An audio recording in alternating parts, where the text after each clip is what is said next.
रात को अचानक राधिका मौसी को किचन से कुछ गिरने की आवाज आई।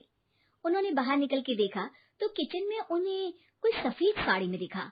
वो चीख पड़ी, हे भगवान, आलतू जलाल तू आई बला को टाल तू, आलतू जलाल तू आई बला को टाल तू। राधिका मौसी को चीखते सुनकर श्रवण बाहर आता है भागते हुए। अरे माँ, क्या हुआ? क्या देख लिया? दादी माँ आ गई क्या सपने में? अरे बेटा, रसोड़े में देख तो कौन है? श्रवण रसोड़े में झांक कर देखता है और उसे कोई नहीं दिखता अंदर। अब रसोड़े में तो कोई नहीं है माँ। कोई सफेद साड़ी में नहीं है क्या? नहीं माँ, कोई भी नहीं है। चिल्लम चिल्ली की आवाज सुनकर काजल भी वहां आ जाती है। अब क्या हो गया माँ जी? अरे बेटा, रसोड़े में एक चुड़ैल थी सफेद साड़ी में। अरे क्या कर रही थी वो अंदर? अरे बताया नहीं, कल आएगी ना तो पूछ लूंगी। चुड़ैल जी, आपका क्या प्लान है? माँ जी, रात बहुत हो गई है, आपने कोई बुरा सपना देखा होगा, चलिए सो जाइए। राधिका मौसी सोने तो चली जाती है पर उनको रात भर नींद ही नहीं आती। वो कुछ भी उलझुल बातें सोचने लगती है। कहीं चुड़ैल की वजह से तो घर में टेंशन नहीं हो रहा, कहीं उसी की वजह से तो वो दादी नहीं बन पा रही। सुबह जब राधिका मौसी रसोड़े में छानबीन करती है तो पाती है कि नींबू का अचार गायब है। चुड़ैल नींबू का अचार ले गई, मुझे तो ठीक नहीं लग रहा कुछ। चुड़ैल को भी पता है कि जिंदगी का असली मजा तो खट्टे में ही है। राधिका मौसी झट से श्रवण को फोन कर देती है। बेटा, मुझे समस्या समझ में आ गई है, हमें एक तांत्रिक की जरूरत है। अरे क्या बोल रही हो माँ, तांत्रिक की क्या जरूरत है? आप पूजा पाठ तो कर ही रही हो ना।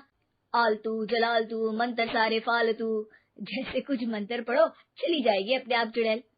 अरे नहीं बेटा, कभी चुड़ैल को कम नहीं समझते। अरे तुझे पता भी नहीं चलेगा कि कभी वो छल करके काजल की जगह घर की बहू खुद बन जाएगी। क्या माँ, कुछ भी बोल रही हो? कहाँ काजल और कहाँ चुड़ैल? वैसे एक बात बताओ, काजल को अगर गाने के लिए बोल देना तो चुड़ैल काजल की आवाज सुनकर घर तो क्या धरती लोग छोड़कर चली जाएगी। तुम ना पढ़े लिखे बच्चे हर चीज को मजाक समझते हो। तुम रहने दो, मैं खुद ही तांत्रिक को बुला लेती हूँ। अच्छा सुन, शाम को इमली लेके आना। क्या है कि चटनी खाए बहुत दिन हो गए है ना। नहीं माँ, इमली तांत्रिक से ही मंगवा लो ना, आटा वगैरह भी उसी से पिसवा लेना। देखो मुझे काम करना है। श्रवण रात को कई तरह की सब्जियों के साथ माँ के कहने पे चटनी के लिए इमली भी ले आया था, लेकिन राधिका मौसी के दिमाग में अलग ही फिल्म चल रही थी। उन्हें अब सिर्फ शक ही नहीं यकीन होने लगा था कि शायद चुड़ैल ने श्रवण पर अपना जाल बिछा दिया था, जिस वजह से श्रवण उनकी बात ही नहीं मान रहा था। पर कोई नहीं, आने वाली रात में राधिका मौसी खुद तैयार हो गई चुड़ैल को पकड़ने के लिए। रुद्राक्ष की माला, तुलसी का पत्ता, हनुमान चालीसा सब हाथ के पास ही था, बस चुड़ैल का इंतजार था। और जैसा राधिका मौसी ने सोचा था वैसा ही हुआ। वो चुड़ैल उस रात भी आई, पर वो राधिका मौसी से तेज निकली और राधिका मौसी के उससे पकड़ने के पहले ही वो भाग खड़ी हुई। जरूर बहू पे साया है उस चुड़ैल का, तभी तो श्रवण के कमरे में गई है। और अगली सुबह राधिका मौसी पिछली रात हुए हमले में किन चीजों का नुकसान हुआ उसका हिसाब लगा रही थी। उनके खेमे से एक आम के अचार की शीशी भी गायब हो चुकी थी और वो इमली भी जो कल श्रवण लेकर आया था। राधिका मौसी इस बारे में सोच ही रही थी कि श्रवण जल्दी से रसोड़े में आकर दवाइयों की पोटली ढूंढने लगता है। अरे बेटा, क्या हो गया? अब माँ, वो काजल की तबीयत खराब है, बहुत घबराहट हो रही है उसे। हे भगवान, मैंने पहले ही कहा था कि तांत्रिक को बुला लेते हैं, पर नहीं। अब देखो, उस चुड़ैल ने काजल को अपने वश में करना शुरू भी कर दिया है। हालांकि श्रवण भूतों में विश्वास नहीं करता था, पर अब वो भी डर जाता है और राजी हो जाता है एक तांत्रिक को बुलाने के लिए। कुछ ही घंटों में तांत्रिक आ जाते हैं और राधिका मौसी तांत्रिक जी को सब बता देती है। घोर संकट, घनघोर संकट, चुड़ैल को मारू जोर चाकट, ओम भट स्वाहा खटखा के आहा। अरे ये क्या मंत्र है? मेरे खुद के ओरिजिनल मंत्र है, कल रात को ही लिखे हैं। अच्छे लगे तो दाद चाहूंगा।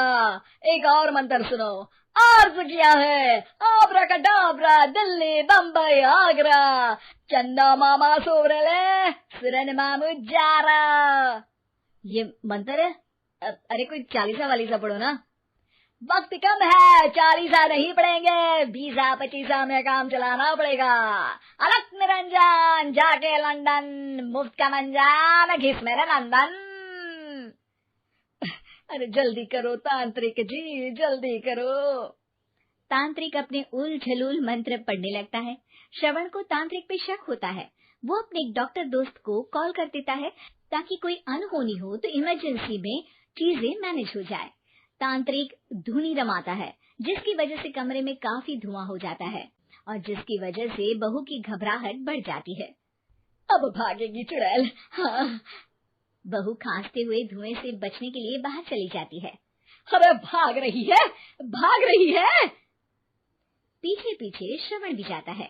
बहू एक सोफे पर बैठ जाती है।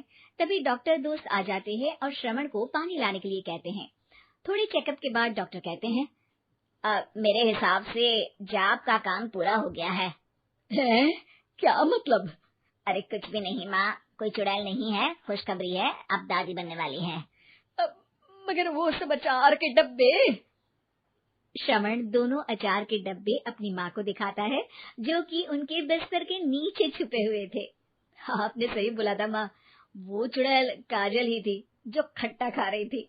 हमें कल ही पता चला, पर हमने आपको ये तांत्रिक वाला काम करने दिया ताकि आपको भरोसा हो जाए कि भूत वगैरह कुछ होता ही नहीं।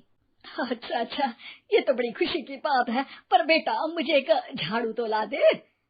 क्यों माँ? ये तांत्रिक का भूत उतारती हूँ मैं। अब तांत्रिक राधा मौसी के डर से घर से भाग निकलता है और राधा मौसी उसके पीछे भागती है। अरे संकट ये घनघोर है, तांत्रिक मुआ